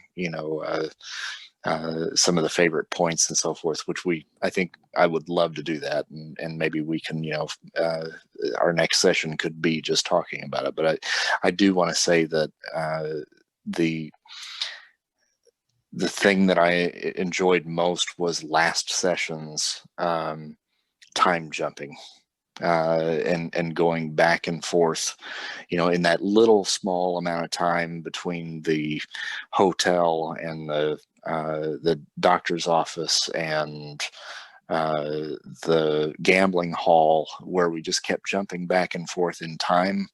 I loved that I've never been able to pull something like that off in a role-playing game before, but with this one, it absolutely worked, and the timing of it, I think was impeccable. So that was a really cool moment for me throughout this process. So thanks for helping me do that and being a part of it, all of you. Well, thank you, Chris, for taking us through it. It was a really incredible experience. And, I didn't know we were heading for the big ending tonight. Yeah. What's next? Or what are we going to play next? Yeah, so that's going to have to be the next discussion is where do we go from here? I certainly, I love this format, and, would love to do another one of these, but, just depending on, the tenor of the group, if you guys would want to try something else or come up with a new storyline for the Great American Novel, we could do that. I'm game for anything. So if you guys want to discuss that before we all turn in for the night, we certainly can. What are your thoughts? Yes. I'd be down for whatever. Whether it's another one of these, or even just like a one-off old school Marvel game would be fun. Yeah, I'd be into the old, having some time doing the old stuff. Yeah. Just for fun. Yeah, or even. But I'm happy to do this too. I can see like a Marvel game, but in this format, with a little more like participant driven storyline. Yeah. I like the if there's some way to marry those things, that'd be great. What did you say, Kurt? I like the dice rolling still. You know, I mean, I do like that. You know, battle. You know, Yeah, that part of it I still. agree. I I love rolling enjoy dice, that part of it. and I love the storytelling too. And you know, this was heavy storytelling, which is great. But I still kind of miss rolling a lot of dice. Yeah, Just yeah. personally, I love rolling the dice, you know, and I'm like, I want to roll more dice. Okay, well, let me think a little bit about maybe doing a Marvel thing. And truth be told, when I was doing those drawings, I kind of had that going on in the back of my mind anyway. And Kurt, you've done plenty of these Zoom meetings. I mean, I know we had a little bit of trouble with Ryan. You know, that first time, unfortunately, we couldn't get him into it, but I think that had a lot to do with just his internet connection, don't you think? Yeah. So, I mean, if I invited one or two more people to do a Marvel thing with us, do you think we could pull that off with like maybe adding 2 more people to it? I There's no will difference probably. between doing it online or doing it in person. So if you feel like you can pull off, you know, it depends on as a GM what you're most comfortable with. Oh If yeah, I you mean, as feel- far as numbers, I Yeah. have actually run a game with 20 people in it. So That's what I'm saying. It's more like what you feel comfortable GMing. The technology doesn't make a difference, in my opinion. It's the Okay. same. I mean, you know, we're having a conversation now. It's the same thing. Actually, the technology, I think, makes it somewhat easier. okay, Because, you know, you can use a VTT, a virtual tabletop, if you want to even do maps and stuff like that, like Roll20 or yeah. So and I'm probably going that to go on my computer. I just bought a webcam because of all of this, and I'm not using it right now. I'm still using my iPad, but I'm going to try to get my webcam hooked up, and then that'll allow me a little bit more freedom to be able to, you know, do maps and stuff like that. Yeah. Or using Google, even just Google Slides works really well. Like Right. doing an app on Google Slides and moving to, like I was using, even like for, let me just share my screen real quick. Even for this game, I just closed it, I think, actually, but I was using like, I even created a little table to put tokens on and stuff, you know? So I mean, you don't have to even do a virtual tabletop because those can get pretty complicated. Yeah. But like, you know, I kept all my character sheet and everything. Yeah, where is it? Oh shoot, sorry. But I mean, on Google Slides, and it worked really well for me. So, and it's really simple, right? It's free. We could all access it. So like here, can you see this? Yep. Yeah. So here are my tokens, my plot, which I never use, but like I just, you know, you can move the plot points and we could all be in here and do this, you know? And even for my character sheet personally, I was just moving these things, you know, I just created this myself and I was just moving these as I did stuff for change now here. So I don't, you know, that could work really well with Google Slides even. You know, if it's mainly theater of the mind and we might have one map or something we basically use or some images, we can easily use Google Slides. Okay, cool. Mike, you were saying something there about. Yeah, I'm probably going to have to. Oh, I'm sorry. Which Mike? Sorry, I didn't have anything to say. we I got just, 2. you know. Oh yeah, I'm probably going to need to set out for a while, especially going into the holidays and everything. So if you guys do another session right after this one, like another game or whatever, I'm probably going to need to bow out of that one. But I would love to come back and join you guys for another one. Okay. All right. Because this was awesome, and it was really nice meeting all of you. Yeah, it was nice to meet you too. Likewise. Well, with that in mind, then what I may do, and just so you guys know, I saw Andy Beatles tonight, and he and I talked for a little while. I didn't say anything about this just yet because I didn't know, Andy. what the decision was going to be. But I'm pretty sure I could probably talk him into joining us. And then I might reach out to Jeff Van Hoy too, and then maybe we can do the Marvel thing. Yeah, I mean there are other games too there's a one-shot game that's really good. I forgot the name of it, but I just heard about it I've been listening to your Happy Jacks podcast thing. Have you? Yeah. It's like a 3-page one-shot, which would be fun. That would be. I gotta find it for you, but it's free. It's like a 3-page PDF or 6-page PDF, and you can play the entire game. Okay. And you can do more than one shot. You can do 4 or 5 sessions. That could be a fun thing to do. They really loved it on Happy Jacks podcast, and I looked at it before, but I kind of glanced at it, but didn't take a really close look. Has that been on a recent episode, or is that in their backlog? In the last year, but let me see if I can find it. Yeah, so that would be fun too if you wanted to do something. You can take a look at it. I'll find it by the time, and I'll send it to you. Okay. Yeah. I'm that's happy to good, do yeah. Marvel too, but that Mhm. and another one I read that I really like lately is Monster of the Week. Have you heard of that? You were telling me about that. Yeah. Yeah. So it's kind of an X-Files-y kind of thing. Yeah, X-Files, Buffy. Mainly it's just a really good, well-written game. It's Okay. using the Powered by the Apocalypse system. It's really Okay. cool. All right. It's up to you. I don't want to. I'm already doing too many GMing, so whatever you want to run. Yes, Dana. I was just gonna say, towards the end of the game there, when you were saying, what did you see from the spirits or whatever it is, and you had us come up with our own thing. I thought that you were leading us to create our characters for what's coming next. I was like, is he setting this up like this? Like, that would be cool. Go on and have superpowers. Twist. All right. Well, then I think what I'd like to do, and Mike Hancock, if you're okay with this, in 2 weeks, Mhm. I'd like to go ahead and maybe just do a wrap up of this one, so we can kind of talk about the story and all of that, and it'll just be kind of a chat session more than anything. Love it.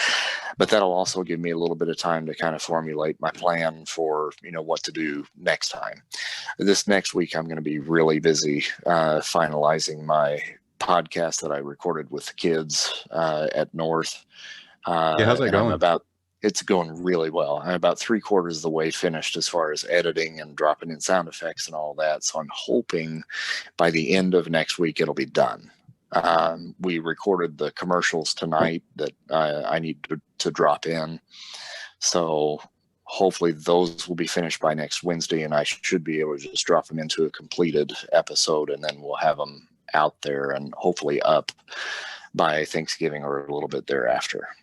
So after next week, my schedule will free up a little bit more to where I can kind of focus on trying to create something new. But that your guys' suggestion about just doing a little, kind of wrap up, I think is great. That's going to work out timing wise for me really well, so that I can kind of take a little bit more time to kind of focus on what comes next. But at this point, I think I want to do the Marvel thing. Let's bring Iroshan back and see, what's happened to these characters in the last 20 years or so. I just put Lady Black. It's called Lady Blackbird. Look at it in the chat. It could be something for like 1 or 2 sessions if you ever wanted to do something. But I like the Marvel thing a lot. Okay. All right. Well, I'll reach out to Jeff and Andy too, and then see what their availability is, if they'd be willing to join us, and then we could get the whole crew together. That'd be great. Very cool. All right. Well, this was a lot of fun. I really enjoyed this. Yeah, thanks for getting it all hooked up, Chris. It was really great. Yeah. Well, thanks for good to see everybody. Yeah, for sure. Great to see you all. Thank you, everybody. All right. Bye, guys. Everybody have a good night. Thanks. Bye, everybody. Bye. Thank you. Bye. Bye-bye.